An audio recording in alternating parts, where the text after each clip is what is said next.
So, shall we be honest for just a moment? Are any of you sick of listening to the battle going on between the two candidates that want to be our next Prime Minister?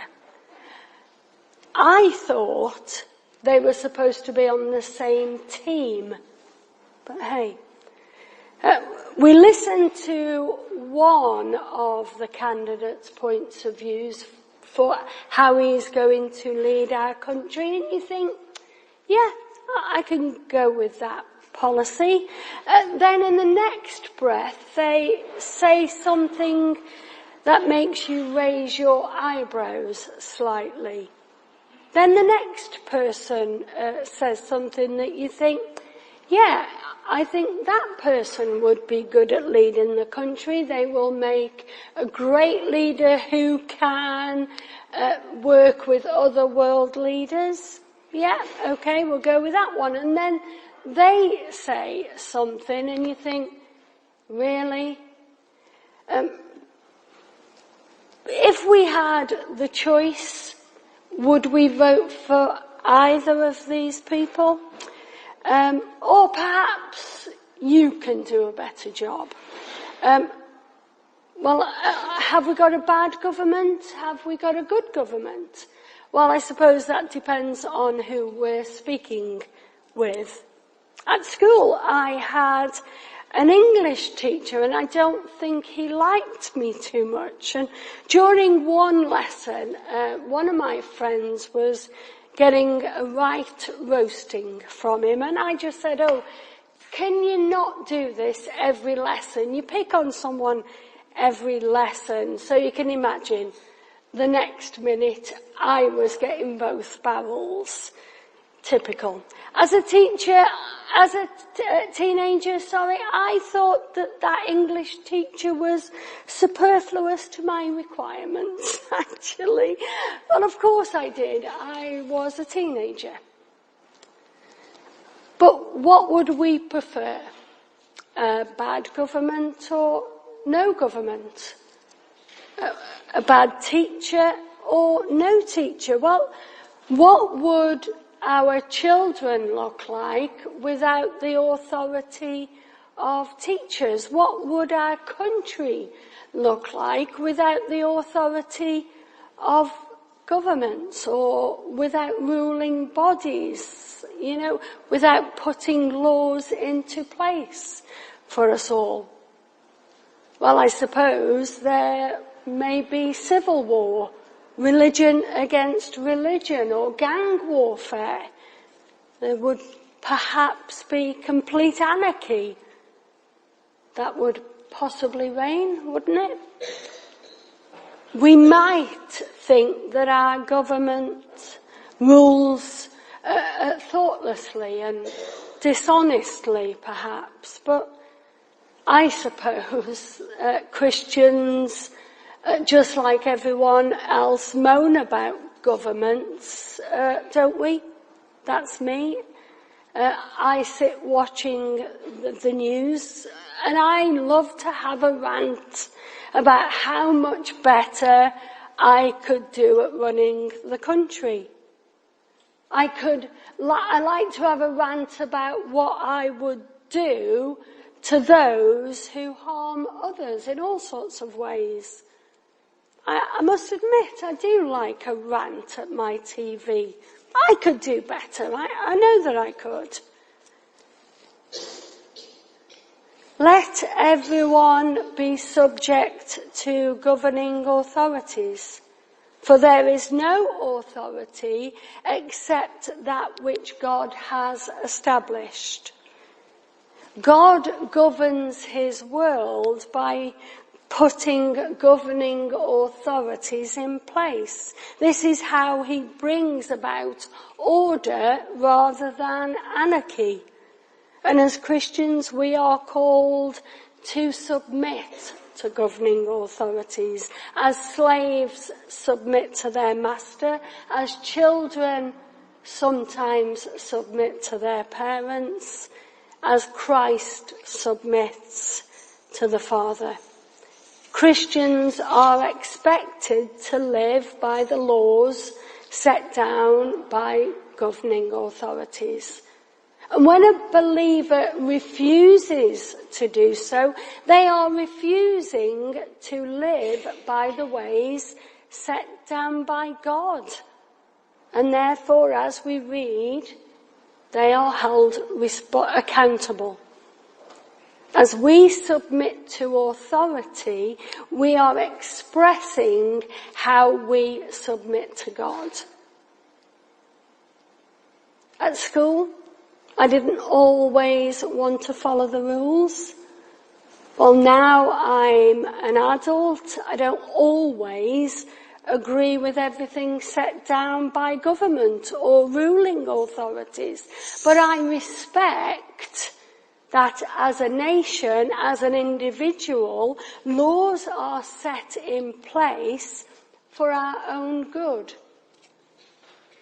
But everyone, says Paul, everyone submit yourselves willingly to those in authority, including our government. Whether they come to power by democratic systems or by dictatorship, by a revolution or hereditary rule. For God governs the world by placing structures of authority, and all of these are imperfect. But they are an expression of how God governs the world. The fifth commandment, to love your parents, that's just the tip of the iceberg, isn't it? Our parents are the first to show authority, or should be the first to show authority. As we view world leaders, we see that some have great qualities and lead out of love.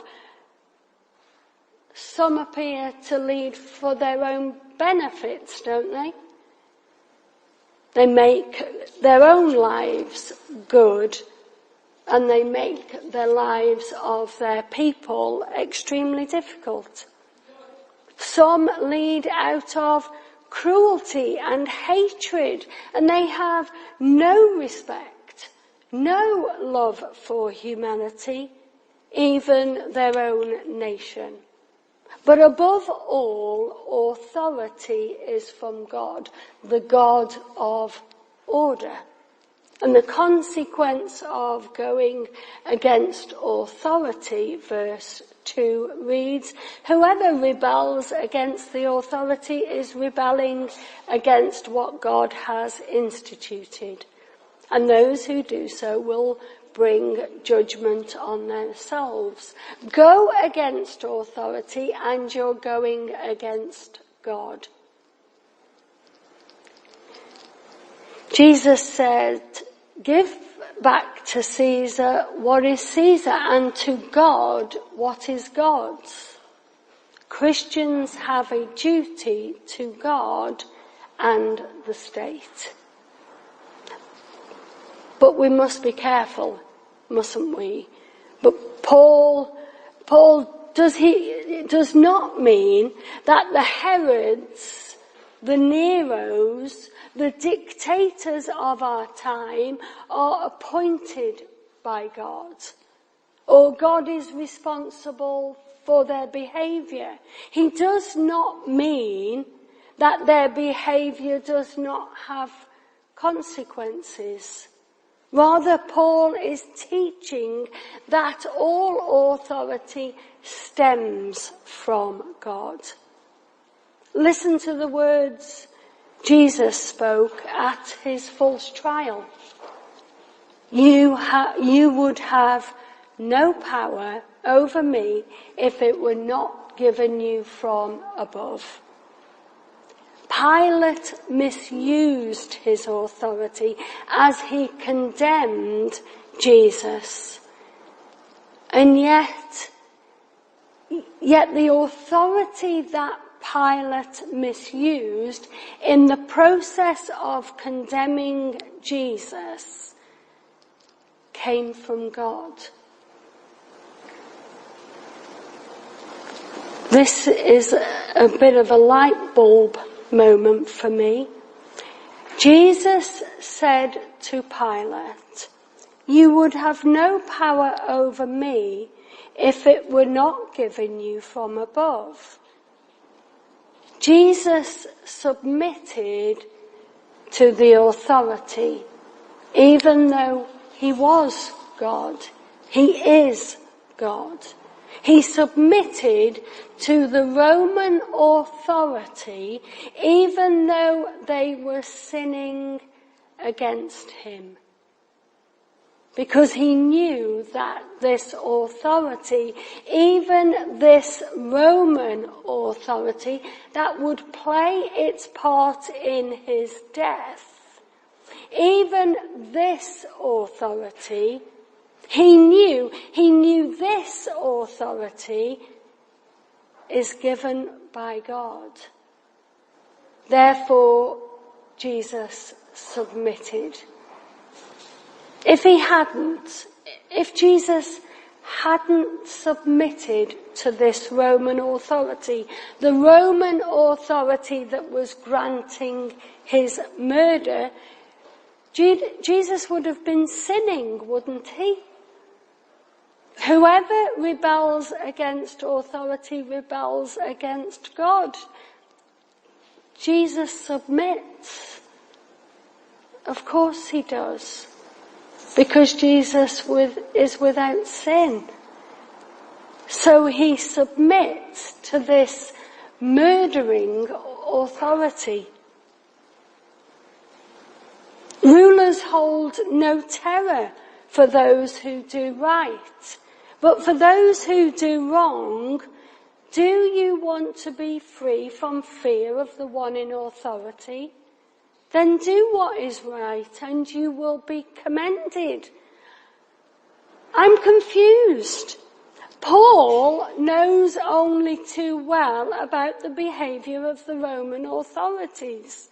He knew all about the miscarriage of justice in the condemnation of Jesus, and yet he insists that everyone be subject to the governing authorities, and you will have no reason to be afraid. What's Paul doing? When he and Jesus have suffered unjustly at the hands of the Roman authority. What is Paul doing? Telling us that rulers hold no fear for those who do right. Well, we know all about Jesus in front of the Roman authorities. We know that Paul is in chains for nothing more than preaching the good news of Jesus. He hasn't been stirring up trouble amongst the crowds. He's been speaking of peace and love that Jesus offers up for those who follow him. So why does Paul tell us so strongly in this verse that we must be subject to the authorities and we'll be okay? We'll have nothing to fear.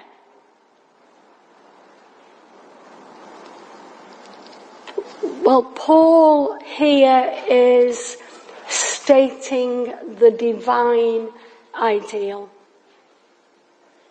not the human reality. This is what God would have the human authorities do. The Bible, God, they do not give rulers permission to oppress their subjects. They are not to demand obedience, and they are certainly not to go against what God has instituted. Look after those in need, provide for the poor, help the sick and the lonely. Do not put the innocent in chains.